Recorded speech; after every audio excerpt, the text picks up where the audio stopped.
C'est le journal du télétravail. Sur le site internet de votre entreprise, on peut en 2 clics obtenir une information sur ses produits, voire passer une commande. Avec les outils numériques de votre boîte, vos clients peuvent très simplement suivre ce que vous faites. En revanche, quand vous devez poser vos vacances ou émettre un simple bon de commande, alors là, les outils internes sont terriblement complexes et peu ergonomiques. Et c'est encore pire en télétravail quand vous devez vous connecter depuis la maison. Mais pourquoi nos outils de travail ne sont-ils pas aussi simples et fluides que ceux que nous utilisons en tant que clients ? Et comment, en télétravail, permettre à tous d'avoir accès à des outils efficaces ? C'est le sujet du jour de notre journal du télétravail. Pourquoi avez-vous intérêt à considérer vos salariés et collaborateurs comme des clients ? Pour en parler, j'ai le plaisir de recevoir Christophe Amouroux, président de 12 Consulting, un cabinet de conseil qui accompagne les entreprises en transformation en mettant le digital au service de la relation client.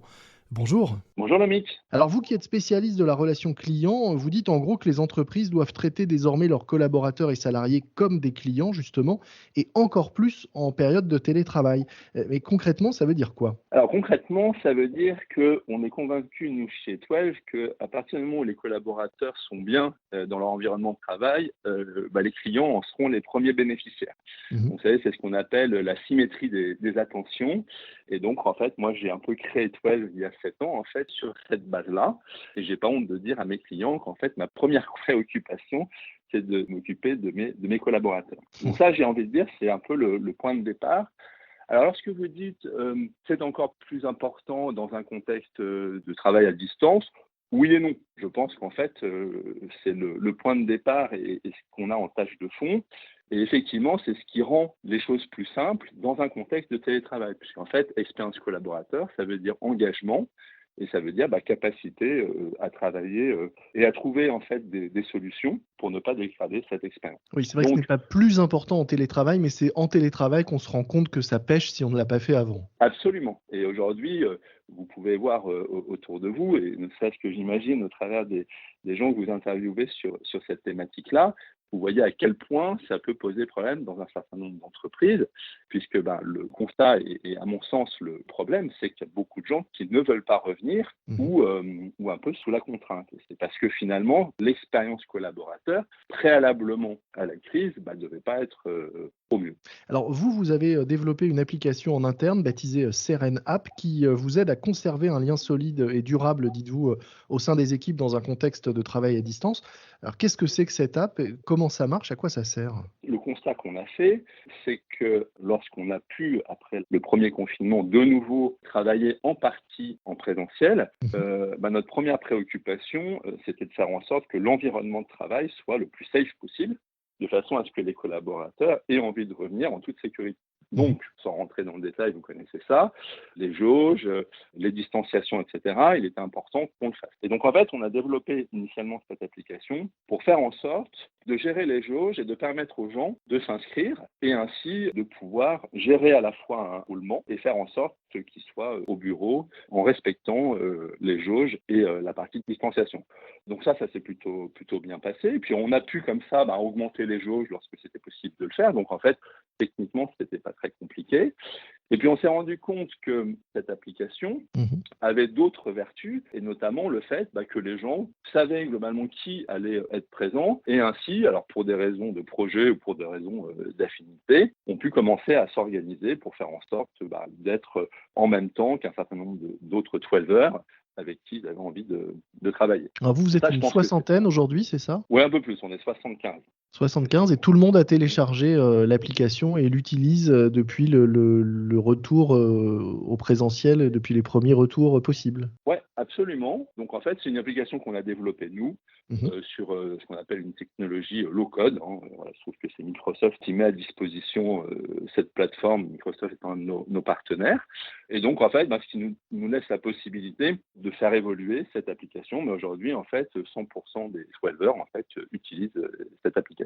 C'est une application mobile, comme vous pouvez en avoir sur votre smartphone. Alors ça, c'était, utile au moment du retour au travail. Quand là, c'est l'inverse, quand on demande, ou quand le gouvernement demande plus de télétravail, à quoi sert l'application et comment vous l'utilisez, dans cette période, différente? Bah, en fait, il suffit de remettre un peu des jauges, hein. Mmh. Donc, vous voyez, c'est assez simple, hein, puisqu'en ce moment, bah, effectivement, on nous demande d'être un peu plus en télétravail. Donc, on explique à nos collaborateurs, et là, c'est pas une question de contrainte, bah, que du coup, on va faire en sorte d'être un peu moins en présentiel et donc de fixer, on va dire, une jauge par étage un peu inférieure. Et puis aussi de remettre en place ce qu'on avait mis en place pendant le deuxième confinement, c'est-à-dire en fait l'obligation, en tout cas la recommandation, de pouvoir aussi s'inscrire pour les déjeuners. Mmh. Parce qu'en fait, il y a beaucoup de nos 12 en fait, qui déjeunent dans les locaux, et on sait très bien que le nombre de collaborateurs qui déjeunent ensemble peut poser un problème.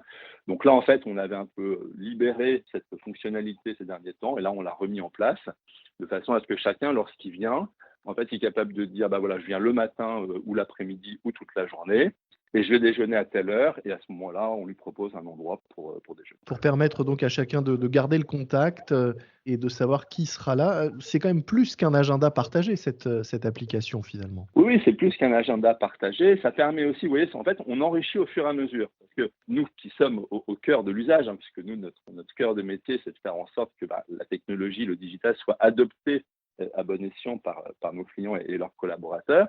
En fait, on sait que c'est l'usage qui va faire que globalement, vous allez utiliser telle ou telle application. Mmh. Et donc, ce qu'on a fait, par exemple, il y a tout ce qui tourne autour des règles sanitaires et de la partie sécurité, mais on a donné la possibilité à NetWelver, en fait, au travers de cette application, de réserver des salles.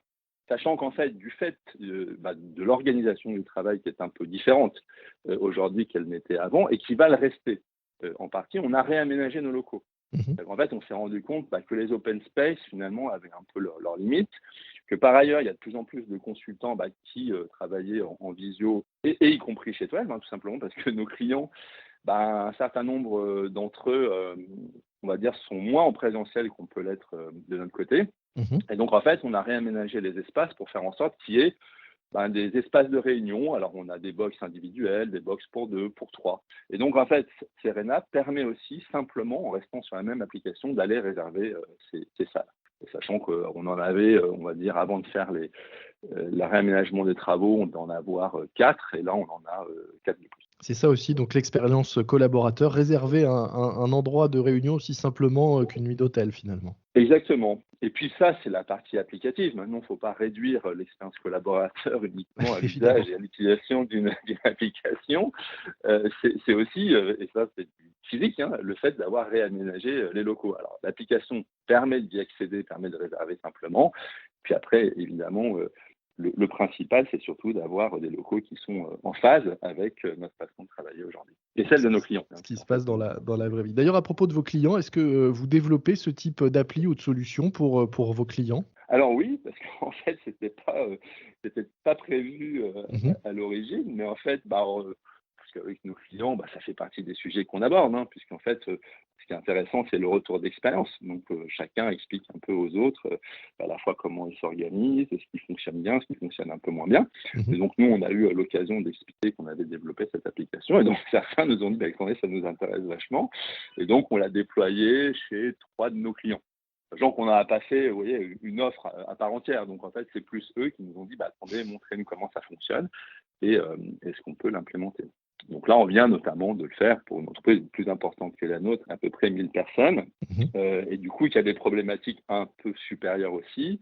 Et au-delà de la possibilité de réserver pour le collaborateur cette salle, il y a vraiment des sujets de management pour que chaque manager, en fait, puisse, au travers de cette application, gérer la relation avec ce collaborateur. Et pas uniquement les fliquer. Vous voyez, il y a un peu cette connotation aussi où on se dit, qui dit application, dit possibilité de traquer en fait les collaborateurs. Donc, je pense que certains l'utilisent à cette fin-là, mais en tout cas, la recommandation, et je pense que font la majorité d'entre eux, c'est plus un moyen d'animation de leurs équipes et de faire en sorte de garder en fait ce lien, hein, puisqu'en fait, vous êtes au cœur, Mmh. au travers de votre émission, vous voyez un peu tout ce qui se passe, et je pense que vous avez vous-même votre expérience.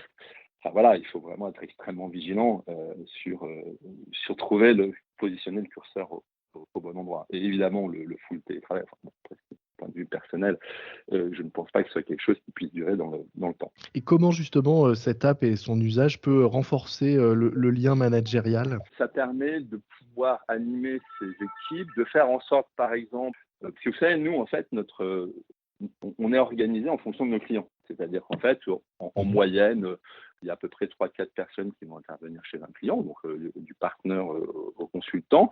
Donc, il y a des équipes. Et nous, notre force et notre proposition de valeur, c'est justement ce collectif-là.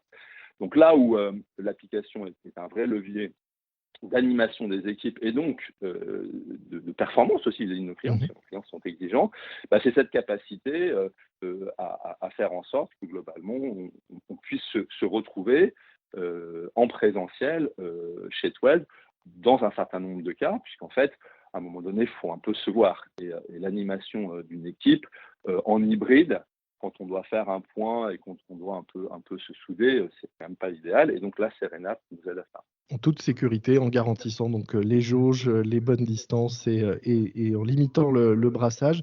On a bien compris, donc peut-être cette app pourrait intéresser certains de nos auditeurs. S'ils veulent en savoir plus, nous mettrons dans les notes de l'épisode un lien vers la présentation de Serenap et évidemment du cabinet.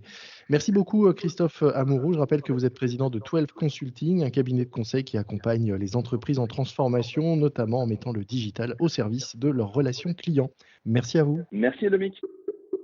C'est déjà la fin de cet épisode du Journal du Télétravail. Plus de 200 épisodes vous attendent en archive. N'hésitez pas, vous pouvez y trouver quelques pépites et conseils toujours utiles. Moi, je vous dis à très vite et d'ici là, bon télétravail à tous. C'est le journal du télétravail.